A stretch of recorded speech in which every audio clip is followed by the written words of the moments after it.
इतिहास के लेखन के लिए जो उपयुक्त स्रोत हैं उसमें साहित्य भी एक प्रमुख है।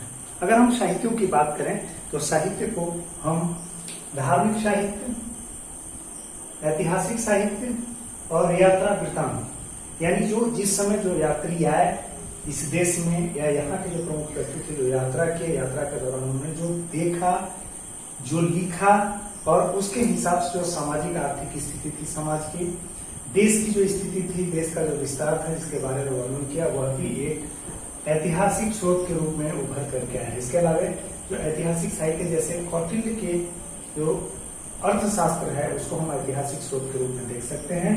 इसके अलावा धार्मिक साहित्यों की बात करें, सबसे पहले धार्मिक साहित्य की चर्चा करते हैं। इसमें हम प्रमुख रूप से अगर बात करते हैं तो वेद, पुराण, महाभारत, रामायण, इतने जो ऐतिहासिक इतिहास के लेखन के जो स्रोत है इसमें साहित्यिक स्रोत में धार्मिक साहित्य के अंतर्गत इन्हें रखा जाता है।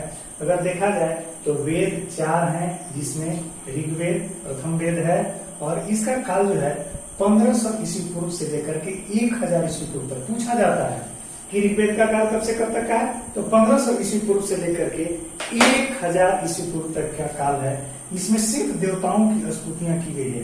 ऋग्वेद में किसकी स्तुतियां हैं? सिर्फ देवताओं को, किसी भी तरह के कर्म कांड का इसमें वर्णन नहीं, सिर्फ स्तुतियां हैं। श्लोक के माध्यम से देवताओं का जो है देवताओं की प्रार्थना या स्तुतियां यहाँ लिखी गई है, जिसका काल 1500 ईस्वी पूर्व से लेकर के 1000 ईस्वी पूर्व तक का है। यह जो ऋग्वैदिक काल है, इसी काल में ऋग्वैदिक समाज के बारे में हमें जानकारियां मिलती है। इसके अलावा अगर हम 3 और वेदों की बात करें तो अथर्ववेद, यजुर्वेद और सामवेद। इसके अलावा जो वेदांत साहित्य हुए, इसके अलावा जो और साहित्य हुए ब्राह्मण, आरण्यक, उपनिषद, हम इसकी बात करें तो इनके कार्य को हम देख सकते हैं, इनके काल को देख सकते हैं कि 1000 ईस्वी पूर्व से लेकर के 500 ईस्वी पूर्व के इनके काल को जो है देखा जाता है।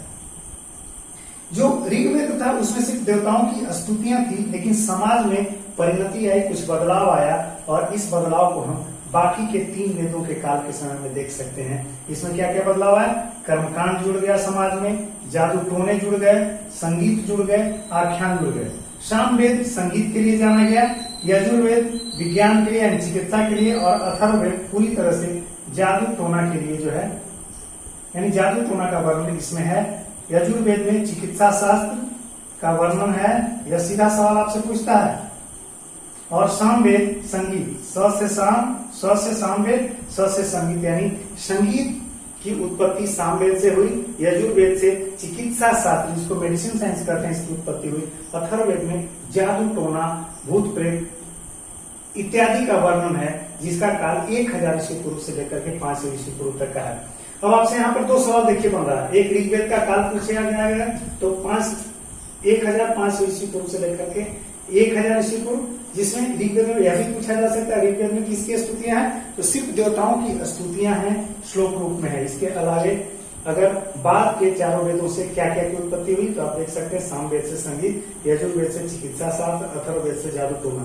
इसका काल अवधि जो है समय अवधि 1000 ईस्वी पूर्व से 500 ईस्वी पूर्व माना जाता है। अब यहाँ पर उपनिषद की जो बात की जाती है, उपनिषद दार्शनिक चिंतन इसमें निहित है, उसमें लिखित है।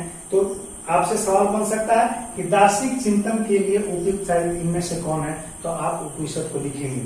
अगर हम इसकी बात करें कि वेद 4 हैं तो फिर पुराणों की बात आती है, तो अष्टादश पुराणेषु व्यासे द्विवचनम परोपकाराय पुण्याय पापाय परक्लेमम। अष्टादश का मतलब 18 पुराण है और इन पुराणों के काल अवधि के आधार पर भी जो है उस समय के समाज की आर्थिक सामाजिक स्थिति की हम बात करें तो पुराण 18 पुराणों में वर्णन। अगर हम इसकी बात करें पुराण की, महाभारत की, तो यह लगभग 400 ईस्वी के आसपास इसका अंतिम रूप से संकलन हुआ। यानी रचना तो चल रहा था लेकिन अंतिम रूप से जो है इनका संकलन 400 ईस्वी पूर्व के आसपास हुआ और इसमें जो समाज का वर्णन है उस समय की आर्थिक और सामाजिक परिस्थितियों का जो वर्णन है उसे समाज की जो एक झलक मिलती है, इसका वर्णन यहाँ पर है।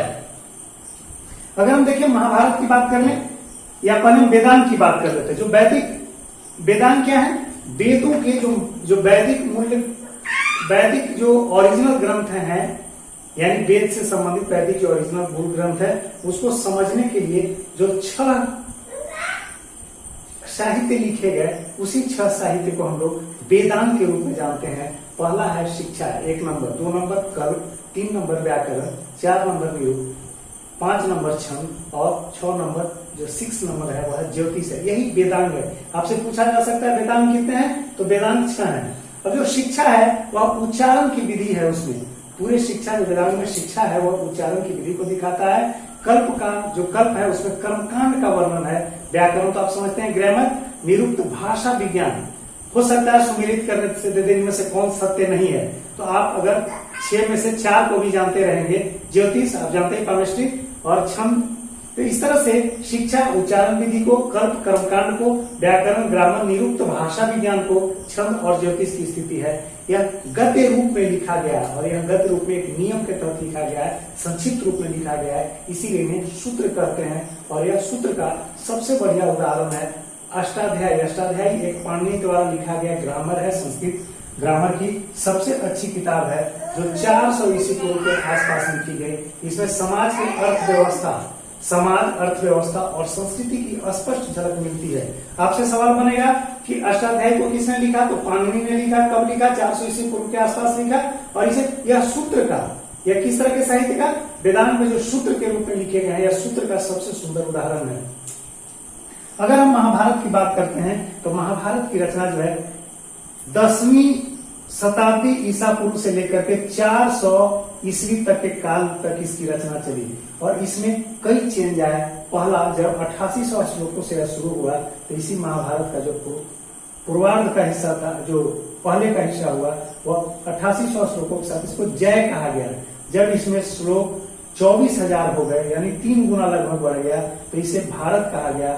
और अंतिम रूप में जब 1 लाख श्लोकों के साथ यह संग्रहित हुआ तो इसी को महाभारत कहा गया।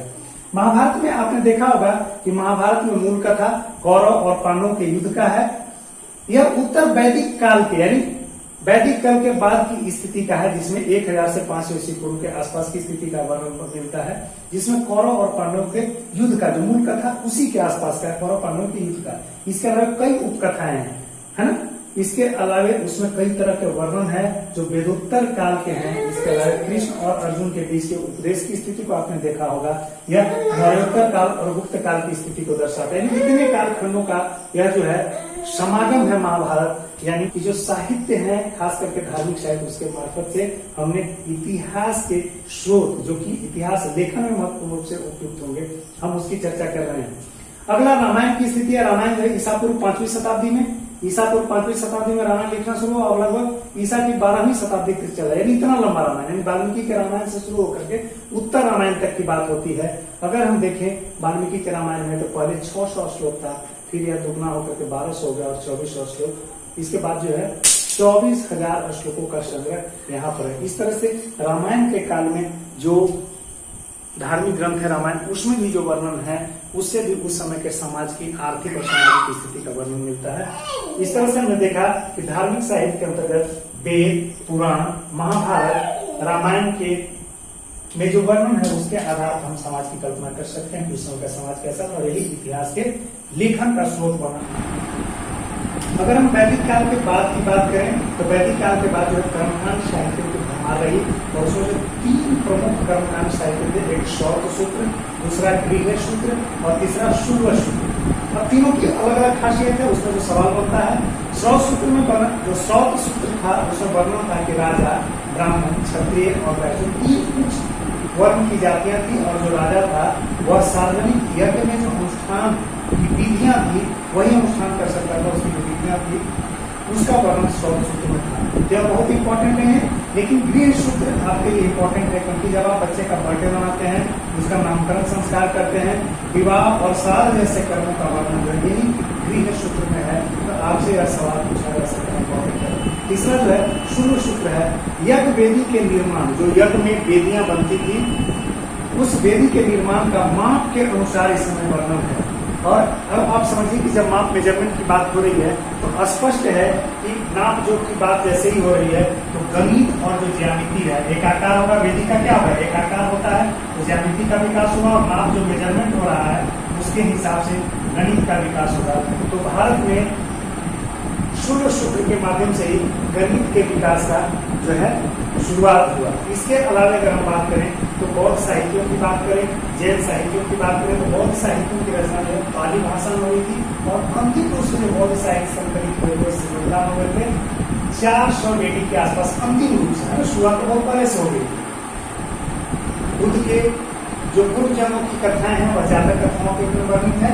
और जैन साहित्य की अगर हम बात करें जैन, तो यहाँ प्राकृत भाषा है, प्राकृत भाषा में पूरे का पूरा जैन लिटरेचर जो लिखा गया। इसके अलावा हम आते हैं ऐतिहासिक साहित्यों पर, तो इसमें जो एक प्रमुख है अर्थशास्त्र। इसके लेखक कौन है? कौटिल्य। तो सीधा सवाल पूछा जाता है, अर्थशास्त्र के लेखक कौन है? कौटिल्य। यह किस समय के समाज का वर्णन करता है? तो आपको बताना है कि मौर्यकालीन समाज का वर्णन करता है, क्योंकि आपने चंद्रगुप्त मौर्य देखा होगा टीवी पे सीरियल, वहां पर गुरुदेव के रूप में जो है उसके मेंटोर के रूप में कौटिल्य या चाणक्य, जिनका उपनाम क्या है? कौटिल्य भी है, चाणक्य भी है। तो यह जो है इसके चंद्रगुप्त मौर्य के मेंटोर के रूप में थे और ध्यान से जो नंद वंश का काम था उससे अपमान का बदला यह वसूल करना चाहते थे और उस नंद वंश का जो है समाप्त करके इसी चंद्रगुप्त मौर्य का निर्माण करके और उसी के बाद से मौर्य वंश की स्थापना भारत में हुई। उसके मेंटोर कौन थे? यही कौटिल्य थे, जिन्होंने अर्थशास्त्र की रचना की। तो आपसे पूछा जा सकता है अर्थशास्त्र की रचना किसने की? कौटिल्य ने की। इस काल के समाज और अर्थतंत्र का वर्णन है तो मौर्यकालीन समाज और अर्थतंत्र का वर्णन है। इसके अलावा अगर हम यात्रा वृत्तांत की बात करें तो इसमें एक प्रमुख है इंडिका। इंडिका एक यात्रा वृत्तांत है जो मेगास्थनीज द्वारा लिखा गया। और मेगास्थनीज कौन था? चंद्रगुप्त मौर्य के दरबार में आया हुआ एक यूनानी था जो कि वहां के राजा द्वारा भेजा गया था। और उसी साहित्य में जो इंडिका में लिखा गया उसमें सेंटोपस का जो वर्णन है वही चंद्रगुप्त मौर्य के रूप में पहचाना गया। चंद्रगुप्त मौर्य का यूनानी भाषा में, यानी इसके किताब में किस नाम से वर्णन है? सेंटोपस नाम से वर्णन है। और इसी के आधार पर इसके राज्य तिलक का जो है, किसके राज्य तिलक का? चंद्रगुप्त मौर्य के राज्य तिलक जो 322 ईस्वी पूर्व में हुई इसका वर्णन है। और इसी में वर्णन है जो चंद्रगुप्त मौर्य का वह सिकंदर का समकालीन था, सिकंदर का समकालीन है। इस तरह से यात्रा वृत्तांत के माध्यम से भी साहित्य की जानकारी मिलती है। अगर हम ऐतिहासिक साहित्यों में एक और साहित्य है अभिज्ञान शाकुंतलम। अभिज्ञान शाकुंतलम एक नाटक है, ड्रामा है जो कालिदास द्वारा लिखी गई है। यह सर्वश्रेष्ठ नाटक है, दुनिया का सर्वश्रेष्ठ नाटक के रूप में जाना जाता है, ड्रामा के रूप में अभिज्ञान शाकुंतलम। यह जब आप अभिज्ञान शाकुंतलम को पढ़ेंगे तो इसमें गुप्तकालीन समाज का वर्णन है, जो उत्तर और मध्य भारत में गुप्त काल जो गुप्त साम्राज्य था उसके काल में जो समाज की स्थिति थी और जो अर्थतंत्र की स्थिति थी उसका वर्णन है। तो आपसे सवाल सीधा बनेगा तो अभिज्ञान शाकुंतलम के लेखक कौन है? तो आपको बताना होगा कविदास। और अगर पूछता है कि अभिज्ञान शाकुंतलम में किस काल का वर्णन है, किस काल के समाज और अर्थतंत्र का वर्णन है, तो उसमें जो उस साहित्य में उस नाटक का वर्णन हुआ गुप्तकालीन समाज के अर्थतंत्र और साहित्य